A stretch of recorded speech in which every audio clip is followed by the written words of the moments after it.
Good evening friends. അപ്പോൾ ഞാനിന്ന് വന്നിരിക്കുന്ന മറ്റൊരു പുതിയ ചോദ്യവുമായിട്ടാണ്.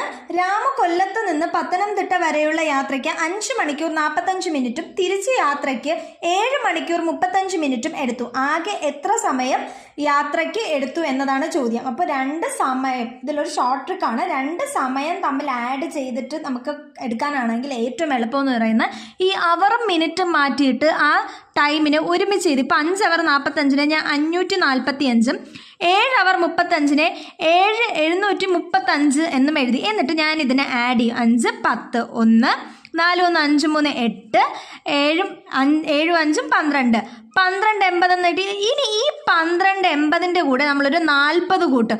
40 കൂട്ടുമ്പോൾ 0 12 1 13 എന്നിട്ട് ഇനി ഇട്ട് കൊടുത്താലോ 13 മണിക്കൂർ 20 മിനിറ്റ് എന്നും കിട്ടും. അപ്പോൾ എന്ത് ചെയ്താൽ മതി? ടൈം ആഡ് ചെയ്ത് 40 കൂട്ടിയാൽ മതി. ഓക്കെ അല്ലേ?